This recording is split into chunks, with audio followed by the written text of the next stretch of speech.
할렐루야.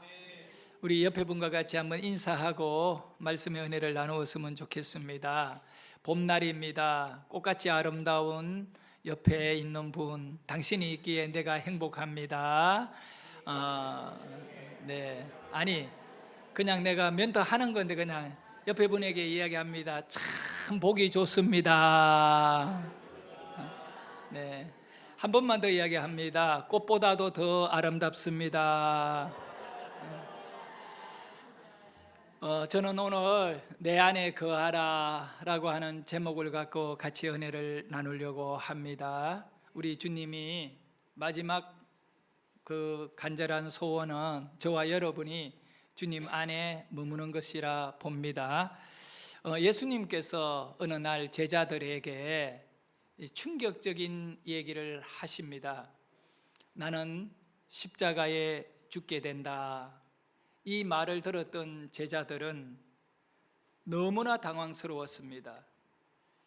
죽을 예수를 따라온 것이 아니라 살려주는 예수를 따라왔는데 아직 30대밖에 되지 않는 예수님께서 죽는다니 자신들이 뭐가 되겠느냐 이거예요. 그래서 그들은 예수님에게 어찌 그런 일이 일어날 수 있단 말입니까? 절대로 안 됩니다. 이렇게 반대하고 말렸던 겁니다. 제자들은 예수님께서 자신을 부르셨을 때에 정말 큰 기대를 가지고 예수님을 따랐습니다. 뭘 보면 아느냐 하면 그들은요, 그들의 직업이라든가 하던 일을 다 내려놓고 생업을 내려놓고 예수님을 따랐습니다. 가정도 마찬가지입니다. 예수님을 따라가는 제자의 길은 정상적인 가정생활이 불가능합니다. 어쩌면 그들이 예수님을 바라보면서 이분이라면 내 미래의 모든 것을 다 맡겨도 내가 후회하지 않을 것이다. 그런 마음을 갖고 이분이라면 내가 죽는 날까지, 죽기까지라도 내가 아깝지 아니하고 따르겠노라, 그 마음을 먹고 예수님을 따랐던 겁니다. 그런데 막상 우리 예수님께서 나는 십자가에 죽는다, 죽음을 통보했을 때 제자들은 큰 충격과 함께 혼란에 빠지게 됩니다. 그들이 예수님을 따랐을 때에 정말 말할 수 없는 기쁨이 있었습니다. 그 기쁨을 그들이 계속 유지하고 싶었습니다. 예수님께서는 가장 먼저 첫 번째 제자들을 데리고 12명의 제자를 이렇게 선택하고 난 다음에 어디로 가셨느냐? 요한복음에 보면 첫 기적을 일으킨 현장이 결혼식장이었습니다. 포도주가 떨어졌는데 지금 잔치가 멈추어야 되는 그 순간에 항아리 6개에다가 물을 가득 채워놓고 그 물을 세상에서 어디에도 만들 수 없는 최고의 품질, 최고의 맛을 가진 그 포도주를 만들었어요. 이렇게 우리 예수님은 기적을 일으키는 분이셨습니다. 병자를 만나면 어떤 불치병도 다 고쳐줘 버리고요. 심지어 죽은 사람, 이 젊은이가 죽어 상녀를 갖고 무드로 가는데 그 상녀를 멈추어 놓고 그 상녀에 묶여있는 이 젊은이를 살려내는 겁니다. 죽어있는 이 젊은이를 살려내고 나사로도 살려내고요, 죽은 자를 살리기도 하고, 이런 놀라운 일을 일으킬 때 제자들의 가슴은 너무나 만족했던 겁니다. 내가 이 예수님을 따르리. 이제 이 예수님께서는 지금 우리나라가 가장 어려움에 빠져 있는데, 로마의 식민지가 되었는데, 이 예수님의 지도력 아래에서 우리 유대인들은 해방을 얻지 않겠는가라고 하는 기대까지 가지게 되었습니다. 그런데 그 물 위도 걷기도 하고 이런 예수님께서 로마 군인들에 의해 잡혀서 십자가에 죽는다니 이게 말이 되느냐 이거예요. 그래서 그들은 그러면 안 됩니다, 예수님. 그런 일은 예수님에게 일어나지도 않을 거라고 저희들은 믿습니다. 그렇게 했어요. 자, 제자들이 두려웠던 것은 예수님이 죽음을 통하여 자신들과 떠난다는 겁니다. 그것이 싫었던 거예요. 그랬을 때에 제자들은 어떤 마음으로 예수를 따랐느냐? 평상시에 베드로는 제자들 가운데 대표적인 인물이잖아요. 수제자지요. 그 베드로가 이런 고백을 했어요. 마가복음 14장 31절에 보면, 자, 우리 한번 읽어볼까요? 베드로가 힘있게 말하되 내가 주와 함께 죽을지언정 주를 부인하지 않겠나이다 하고 모든 제자도 이와 같이 말하니라. 모든 제자들도 마찬가지입니다. 죽음을 불사하고 우리는 주님을 따르겠습니다. 그랬던 거예요. 그러면 예수님께서 나 십자가에 죽는다. 그러면 자신들도 따라가야 하잖아요. 그런데 그것은 또 아니었던 것 같습니다.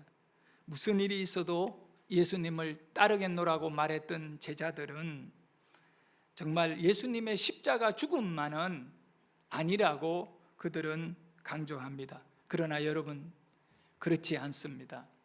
십자가 없이는 구원이 없고 우리 예수님께서 십자가를 통하여 죽지 아니하고는 부활이 없습니다. 그래서 예수님의 십자가는 우리의 구원입니다. 그래서 반드시 우리 예수님은 우리를 구원하기 위해서 십자가에 죽으셔야 하는 겁니다. 십자가에 죽으신 예수님은 죽은 것으로 끝이 아니었어요. 그 죽음과 함께 부활의 생명으로 살아나신 것입니다. 십자가만 보면 안 됩니다. 이 십자가에 죽은 예수님은 살아나셨습니다. 주님의 부활, 오늘 우리는 이 부활을 너무나 소중하게 여기는 성도이고, 오늘 주일 모여 예배하는 이유는 뭐냐?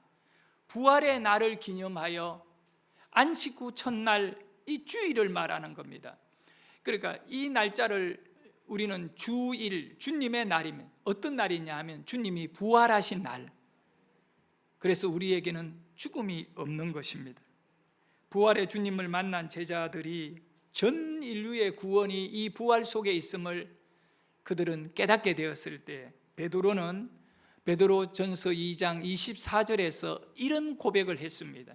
자, 읽어볼까요? 시작. 신이 나무에 달려 그 몸으로 우리 죄를 담당하셨으니 이는 우리로 죄에 대하여 죽고 의에 대하여 살게 하려 하심이라. 그가 채찍에 맞음으로 너희는 나음을 얻었나니. 네, 그 몸으로, 예수님의 몸으로 우리 죄를 담당을 하셨다는 겁니다. 예수님이 십자가에 죽으심으로, 그 몸을 죽음에 내어줌으로 우리의 죄 문제는 해결되었다, 이렇게 말씀합니다. 예수 십자가는 우리의 죄를 완벽하게 담당해 주신 그런 구원입니다. 할렐루야. 예수님의 제자들은 그럼에도 불구하고 예수님이 십자가에 못 박혀 죽겠다 할 때 그게 자기네들에게는 이해가 되지 않았습니다. 옛날에 임금이요, 나라를 한번 바꿔보려고 양반들이나 세도가들의 이 아주 폭행이 너무 심하고, 그래가지고 백성들이 너무 어렵게 사니까 여러 가지 세금 제도라든가 이런 걸 한번 바꿔보려고요. 여러 가지 노력을 해요. 여러분, 이거 아세요? 옛날에 양반들은 군대를 안 가요. 평민들만, 백성들만 전쟁터에 나가는 거예요. 또 세금도 안 내요. 그게 나라가 되겠느냐고요. 임금이 뭔가를 바꿔보려고 막 새로운 정책을 딱 내세우면 이 유림들이나 이런 세력들이요, 어떻게 합니까? 임금에게 막 몰려와가지고 엎드려가 있지만 엎드린 게 아니지요. 전하, 그러하지 마시옵소서 하고 사극에 보면 얼굴을 이렇게 아니되옵나이다. 종로와 사직을 지켜야지요. 나라가 망하고 있는데 예수님께서 나 십자가 질 거야, 너희들을 위해 내가 십자가 질 거야. 제자들이 뭐라고요? 주여 아니되옵나이다, 절대로 아니되옵나이다. 그 다음에 그러하지 마시옵소서. 자, 제자들은 왜 그렇게 했을까요? 예수님과 헤어지기 싫은 거죠. 계속 예수님이 잘 나가는 그런 부분에 함께 하고 싶었겠죠. 그래서 우리 예수님은 제자들에게 오늘 본문 바로 앞쪽에 보면 이 말씀을 하셨어요. 요한복음 14장 18절에 보면, 자, 읽어볼까요? 시작. 내가 너희를 고아와 같이 버려두지 아니하고 너희에게로 오리라. 예수님의 대답은 이겁니다. 야, 내가 죽고 십자가에 죽고 실패한 것 같이 보이고 너희들과 헤어지는 것 같이 보이지만 내가 너희들을 고아같이 안 버려둔다. 너희에게로 오리라. 아니, 예수님이 죽는데 어떻게 오십니까? 우리 예수님은 부활을 알려주시는 것입니다. 다시 오리라. 누구에게? 너희들에게 오리라. 다시 예수님이 제자들에게 오셨을 때에는 이제는 완전한 구원의 역사로 오시는 것입니다. 너희들에게 다시, 그 뒤에 말씀에 보면 너무나 놀라운 약속, 14장 20절에 보면 이 말씀이 있어요. 자, 읽어봅니다. 그날에는 내가 아버지 안에, 너희가 내 안에, 내가 너희 안에 있는 것을 너희가 알리라. 그날이 언제냐? 그 날은 예수님이 십자가에 죽은 이후에 부활한 날을 말하는 것입니다. 내가 너희에게 뭐 하리라? 오리라. 다시 예수님이 살아가지고 왔을 때의 말입니다. 그 날에는 너희가 내 안에, 내가 너희 안에 있는 것을 너희가 알리라. 할렐루야. 예수님의 십자가 죽음 이후에 부활은 뭘 의미하느냐? 제자들이 예수님 안으로 들어가는 날인 것입니다. 부활이 있음으로 인하여 생명이 있고, 부활은 뭘 의미하느냐? 죽음을 이긴 사건이지요. 인간은 죽음을 못 이기잖아요. 그런데 우리 예수님은 죽음을 이기셨어요. 십자가가 있어야지요. 죽음이 있어야지 부활이 있을 것 아니겠습니까? 그래서 그날에는 내가 너희 안에, 너희가 내 안에, 너희가 내 안에, 너희가 내 안에, 이제 우리는 예수님 안으로 들어가는 겁니다. 그 예수님은 부활의 첫 열매입니다. 생명의 첫 열매이지요. 그래서 그 이후로, 예수님의 부활 이후로 예수님을 믿는 모든 사람은 다 구원을 받게 되는 겁니다. 예수님을 믿으니까 구원을 받는 거 아니겠어요? 그날에, 오늘 우리는 어떤 날에 살고 있느냐? 그 날에 살고 있어요. 예수님의 부활의 날에 살고 있습니다. 뿐만 아니라 이 부활의 날, 그 날에는 너희가 내 안에 있으리라. 내 안에, 누구요? 예수님 안에. 그래, 지금 우리는 누구 안에 살아간다고요? 예수님. 그 예수님 밖에 나가면 안 돼요. 예수님 안에서 머물러야지. 구원은 뭐냐? 우리가 예수 안에 있는 것입니다. 믿습니까? 예. 하나님께서 천지 만물을 며칠간 만드셨지요? 6일간 만들. 첫째 날은 빛이 있어라. 이것이 우주의 질서예요. 모든 것의 존재의 시작은 빛이에요. 하나님이 빛을 만들었어요. 둘째 날은 궁창에 하늘에 이 궁창 위의 물과 궁창 아래의 물을 나누셨어요. 생명의 근원은 두 가지예요. 빛과 물이에요. 그리고 셋째 날에는 또 해, 달, 별, 우주의 그 모든 그런 별들을 만드셨어요. 이제 넷째 날이 되었을 때에는 새와 물고기, 다섯째 날이 새와 물고기, 여섯째 날에는 동물들하고 사람을 만든 것이 6일간 하나님이 만드신 거예요. 이거를 만드실 때 하나님이 빛이 있어라, 빛이 있는, 저녁이 되고 아침이 되니 몇째 날이라? 첫째 날, 그날을 첫째 날. 두 번째 날 궁창 위에 물 아래 물을 나누시고 저녁이 되고 아침이 되니 몇째 날? 두째 날. 근데 신기해요. 우리 하나님은 시간에 어떤 결박이 안 되는 분이시거든요. 우리는 시간 속에 살고 있어요. 근데 하나님은 영원 속에 사는 거예요.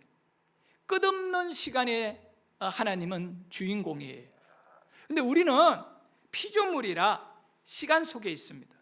그런 영원하신 하나님께서 어떻게 첫째 날, 두째 날, 셋째 날 시간을 가지고 하시느냐 이거예요. 그분이 어떤 분이십니까? 전지전능한 분이잖아요.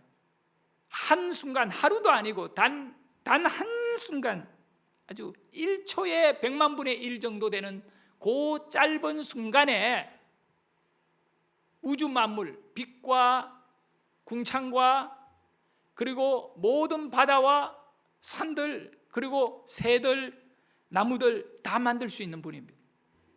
그러니까 한순간에 우주를 다 만들 수 있는 분인데 왜 첫째 날, 두째 날, 셋째 날 피조 세계에 시간을 만드신 하나님. 여기서 우리가 알아야 되는 것은 모든 피조물은 시간과 공간에 매여 있다 이겁니다. 우리 하나님께서 첫째 날, 두째 날, 셋째 날 그렇게 하신 것은 시간과 공간 속에 머물 수밖에 없는 피조물인 우리 사람 여러분과 함께 하기 위하여 하나님은 한순간에 모든 것을 다 만들지 않고 날짜로, 시간으로, 공간으로 하신 것 같습니다. 성도 여러분, 이것은 우주의 창조의 질서의 가장 중요한 내용 중에 하나가 시간입니다. 그리고 공간입니다. 피조물은요, 시간과 공간을 벗어날 수 없습니다. 이것을 벗어나서 있는 존재는 유일하게 영적인 존재밖에 없습니다. 그 영의 존재는 공간에 매이지 않습니다. 하나님은 이렇게 시간의 세계에 존재하는 이유는 바로 시간에 벗어날 수 없는 여러분과 함께 하려고 하나님은 그렇게 하신 겁니다. 태양은 아침에 떠올라야 합니다. 이것이 창조의 시간적인 질서입니다. 만약에 저녁에 태양이 떠오른다, 있을 수 없는 거죠. 있어야 할 공간, 그리고 정해진 시간, 시간과 공간은 우주의 질서, 다른 말로 하면 창조의 질서입니다. 모든 피조물이 이 창조의 질서에서 벗어나지 않습니다. 시간의 흐름 속에 존재합니다. 한번 따라합시다. 시간은 흐르고 우리는 지금 시간의 흐름 속에 있습니다. 두 번째, 공간은 존재하고 공간은 존재하고. 그러니까 어떤 공간에 있느냐, 그거는 위치를 말합니다. 따라합니다. 공간은 위치로.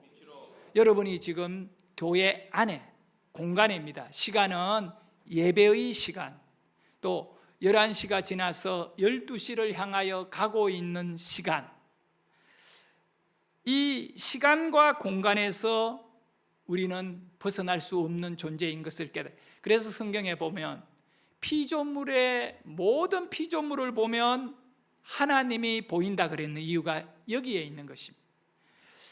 피조물의 죽음은 뭘까요? 우리가 죽는다, 죽어버린다, 그거는 뭘 의미하느냐 하면 시간의 흐름에서 벗어나는 것을 말합니다. 죽은 자는 시간에 구애받지 않습니다. 그래서 죽음이 무서운 겁니다. 두 번째, 죽음은 뭐냐? 공간에서 사라지는 겁니다. 여러분이 만약에 10년 전에 죽었다면 이 공간에 있을 수가 없습니다.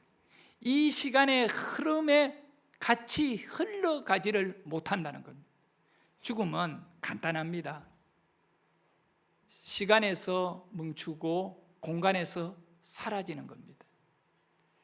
그 사람들이 구원은 뭘 의미하느냐? 죽음을 이기는 구원은 뭐냐 하면 영원한 시간이 흐르게 하고 공간에 사라진 존재가 사라지지 않는 존재로 사는 것입니다. 그것이 바로 천국입니다.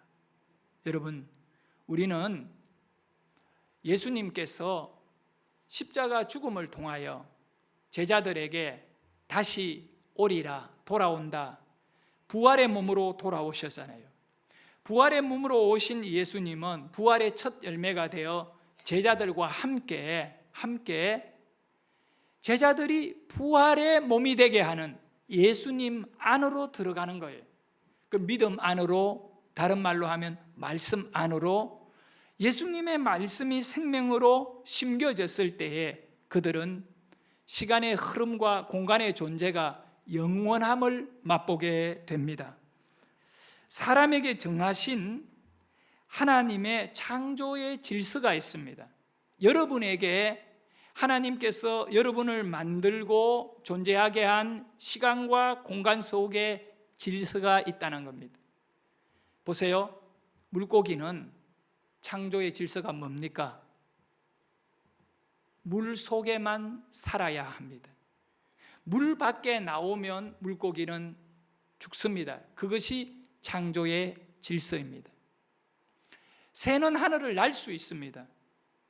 이것은 창조의 질서입니다.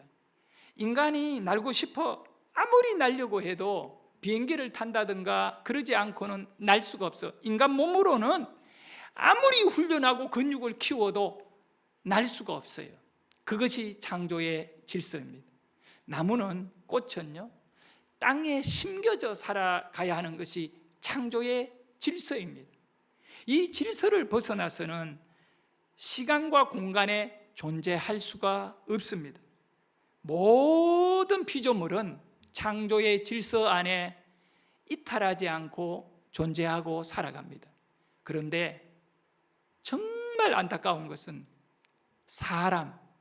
사람은 창조의 질서를 깨어버리고 벗어나려고 합니다. 먼저 우리가 인간의 창조 질서는 뭐냐? 지난번 시간에 배운 겁니다. 하나님의 형상대로 만든 것이 창조의 질서입니다. 그러니까 여러분 속에는 하나님과 공유할 수 있는 하나님의 형상이 있다는, 그게 뭐라고 했지요? 의가 있다는 겁니다. 의라고 하는 것은 거룩한 거잖아요. 하나님이 우리에게 의를 주셨다는 거예요. 그것이 하나님의 형상입니다. 그래서 하나님은 내가 거룩하니 너희도 거룩하라. 이 거룩이라고 하는 의는 카도시라고 하는 히브리어, 그것은 곧 구별하다, 나누다는 것입니다. 뭘 나눈다고요? 뭘 구별한다고요? 다른 피조물과 구별시키는 것입니다. 다른 모든 피조물은 시간과 공간 속에서 다 사라집니다. 그러나 사람은 구별하고 의롭게 해서 사라지지 않는 영원한 시간과 영원한 공간에 하나님의 형상을 따라 존재하게 하는 것입니다. 할렐루야. 그래서 우리가 의를 회복하게 되면 구원을 받는 것입니다. 그런데 사람들은 그 창조 질서를 어기는 겁니다. 어떻게 해요? 바로 하나님의 형상대로 살지를 않았다는 겁니다. 마귀가 아담에게 유혹해서 하나님의 형상대로 살지 못하도록 하나님의 형상을 깨트려 버린 것입니다. 그래서 우리는 하나님의 형상대로가 아니라 내 생각대로, 내 생각은 마귀가 오염시킨 그런 생각을 말합니다. 이렇게 살게 한 것입니다. 그러면 여기서 우리가 알아야 될 것이 있습니다. 하나님의 형상대로는 무엇을 의미하는가? 바로 창조 질서가 하나님의 형상대로인데 그것은 좀 어려운 말이에요. 하나님의 형상대로. 하나님의 형상대로는 다른 말이 아니고 하나님 안에 사는 것입니다. 할렐루야. 하나님 안에. 예수님께서 제자들에게 한 말이 있습니다. 아니되옵나이다, 십자가는 안 됩니다 주님 이라고 말했을 때 내가 너희를 고와 같이 버려두지 않는다. 그저 너희들을 관리할 정도가 아니라 다시 오리라, 부활하리라. 그때에는, 그날에는 너희들이 내 안에 있게 되는, 내 안에 있게 될 것이다. 할렐루야. 그 여러분이 누구 안에? 예수 안에, 예수 안에. 이것이 바로 창조의 질서를 회복하는 것입니다. 창조의 질서가 회복되면 우리는 구원을 얻은 것이요. 그래서 여러분은 예수님의 십자가가 없이는 구원을 받을 수가 없음을 아셔야 됩니다. 그리고 여러분의 창조 질서는 뭘까? 저 물고기도 물 안에만 살 수 있는데 왜 여러분은 그 질서를 어기고 하나님 밖으로 나가서 사느냐 이거예요. 세상 것을 좋아하느냐 이거예요. 그거와 왜 하나가 되려고 하느냐 이거예요. 그러잖아요. 말세가 되면 사람들이 하나님 사랑하는 것보다 뭐를 더 사랑한다고요? 돈을 더 사랑한다. 하나님 사랑이라는 것은 하나님과 하나 되는 거예요. 돈을 사랑한다는 것은 돈과 뭐 한다고요? 하나 되는 것이. 그래서 우리 예수님은 그날에, 부활의 날에는 너희 제자들아, 너희가 내 안에 있게 될 것이다. 예수님 안에 생명이 있고 예수님 안에 영원한 소망이 있고 기쁨이 있고, 그래서 성경 말씀에 보면 너희 안에 생수의 강이 넘쳐나리라. 깊은 곳에서부터 생수가 흘러나리라. 여기에 대한 생수는 성령이지만 기쁨을 말하는 거예요. 이 기쁨을 누가 막을 수 있단 말입니까? 우리가 예수님 안에 있을 때 우리에게 그 세상의 그 어떤 것도 그것으로 인하여 우리가 만족할 수 없지만 그 기쁨. 어저께 우리 노회의 그 예수 사랑교회 유준원 목사님, 그 원로 목사님이 추대를 했어요. 목회를 26년간의 목회를 이제 그 교회에서 마무리하고 후임자에게 목회를 넘겼어요. 이제 그 얘기를 하더라고요. 부자가 누구냐? 그분이 은퇴하면서 마지막으로 한 말이 이거예요. 부자가 누구냐? 돈을 많이 가져서 부자냐? 아니대요. 그분은 아들이 너무 훌륭해가지고 아들이 크게 성공했어요. 돈이 1,000억 원 단위 이상을 가진 분이에요, 아들이. 그래서 어제 목사님들, 우리 노예 목사님들 그 아들이 강남의 최고의 식당에서 식사 대접을 한다고, 나는 신방이 있어 못 먹고 왔어요. 근데 그분이 이 말을 해요. 진정한 부자는 누구냐? 부자는 누구냐? 돈을 많이 가진 것이 부자가 아니대. 그러면서 하는 말이, 추억을 많이 가진 사람이 부자돼요. 좋은 이야기들. 저는 그 얘기를 들으면서 진짜 내 삶의 행복, 축복이 뭐냐? 하나님과 내가 함께 했던 아름다운 이야기들, 그 얘기들은 대체로요, 주를 위해서 아주 막 엄청나게 내가 고생했던 이야기들, 그 추억이 많은 것이 진정한 우리의 믿음의 부자라고 믿습니다. 그러면 우리 하나님은요, 나 너 못 잊어.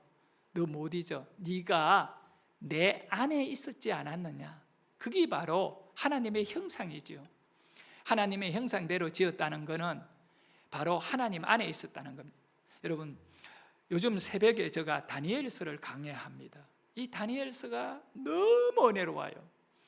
3장인데 느부갓네살 왕이요, 금신상을 딱 만들어 놓고 모든 사람이 거기에 절하래요. 근데 유대인 사드락 메삭 아벳느고가 절을 하지 않아요. 그게 고발이 된 거예요. 이제 죽여야 되거든. 불 속에 넣어서 죽인다 그랬어요. 근데 왕이요, 기회를 준 겁니다. 사드락과 메삭, 아벳느고야, 너희들 똑똑하고 귀한 인물이야. 내가 너희들 사랑해. 그러니까 한 번 더 기회를 줄게.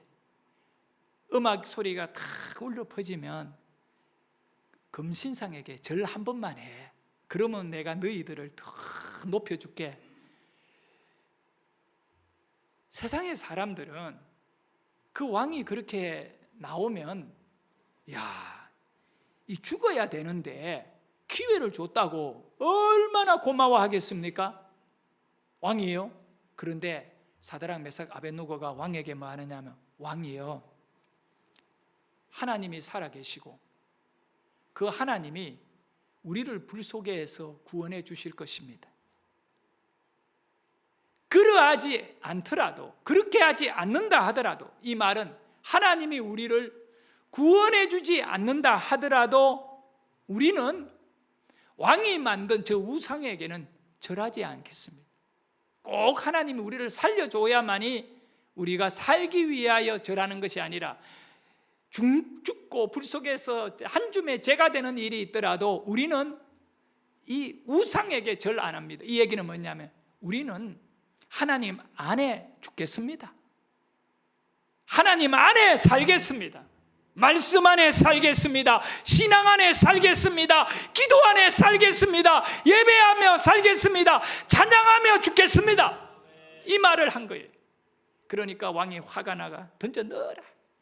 불을 7배나 더 뜨겁게 만들어서 사드락, 메삭, 아벳느고를 던졌는데 기가 막힌 일이 일어나요. 다니엘서 3장 25절에 보면 깜짝 놀라서 왕이 보게 되는 겁니다. 우리 같이 한번 읽어봅니다. 시작. 왕이 또 말하여 이르되, 내가 보니 결박되지 아니한 내 사람이 불 가운데로 다니는데 상하지도 아니하였고 그 네 번째 모양은 신들의 아들과 같도다 하고. 네 번째, 불에 넣지도 않았는데 불 속에서 한 존재가 있는데 왕은 이렇게 표현하고 있어요. 내가 보니까 신들의 아들같이 보인다. 그리고 나중에 그들이 불 속에서 나오게 되는데, 이 왕이 사드락, 메삭, 아벳느고에게 뭐라고 말하느냐 하면, 하나님이 천사를 너희에게 보내어 불 속에서 머리카락 하나도 타지 않고 옷이 끌리지도 않고 너희들을 지켰다. 그 하나님을 높이고 찬양한다. 자, 그러고는요, 그들을 더 높여줬대요. 사드락, 메삭, 아벳느고는 하나님 안에 살았어요. 이것이 하나님의 형상입니다.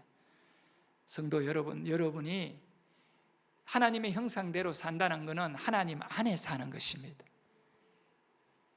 끝으로 예수님께서 천국을 말씀하시면서 하나의 비유를 말씀하는데, 그게 뭐냐 하면, 한 아버지 밑에 아들이 있었는데 이 아들이 유산을 미리 받아내가지고 멀리 아버지를 떠났대요. 아버지 밖으로 나간 아들이 있대요. 그가 나가서 얼마나 고생을 하는지 여러분 이걸 분명히 아셔야 돼요. 하나님을 떠나면, 우리 옛말에 있잖아요. 집 떠나면 뭐라고요? 나는 말 안 했어요. 바로 그거예요. 아버지를 떠나서 너무나 배고픔과 이 고통 속에 살게 되는 겁니다. 하나님 떠나면 그래요. 근데 그가 무슨 고백을 하느냐? 누가복음 15장 17절에 이제 이 마지막 구절이니 크게 읽습니다. 시작. 이에 스스로 돌이켜 이르되 이르되 내 아버지께서는 양식이 부족한 품꾼이 얼마나 많은가. 나는 여기서 줄여 죽는구나. 여기가 어디입니까? 여러분, 여기가 어디예요? 아버지를 떠나 있는 그곳에는 줄여 죽는 곳이에요. 그러나 아버지에게는 양식이 많은 거예요. 아버지에게는 입을 옷이 많고 따뜻한 잠자리가 있고 아버지에게는 다 있습니다. 그러나 아버지를 떠나 있으면 아무것도 없습니다. 성도 여러분, 여러분은 지금 어디에 계십니까? 하나님이 창조하실 때 여러분을 하나님의 형상대로, 그 말은 하나님 안에 살아야 한다. 이것이 창조 질서입니다. 물고기는 물에 살아야 되고, 나무는 흙에 뿌리를 내리고 살아야 되고, 새는 하늘을 나며 살아야 됩니다. 새를 가다 놓고 키우는 것은 창조 질서를 어기는 것입니다. 물고기를 물에서 끄잡아내 놓고 물 밖에서 한번 살아봐 하는 것은 창조 질서를 어기는 것입니다. 우리 사람은 하나님을 떠나면 창조 질서를 어기는 것입니다. 우리가 하나님께로 돌아가야 됩니다. 돌아갈 수 있고, 돌아감이 예수입니다. 예수님의 십자가 죽음과 부활입니다. 그래서 우리는 오늘도 이 부활의 기쁜 주님의 날에 우리가 하나님을 예배하는 것입니다. 다니엘의 그 친구들이었던 사드락, 메삭, 아벳노고가 불 속에라도 들어갔어 하나님 안에 머물기를 원했듯이 이 여러분의 삶이 어떤 경우에도 하나님 안에 살기로 작정하고 살아갈 수 있기를 주의 이름으로 축복합니다.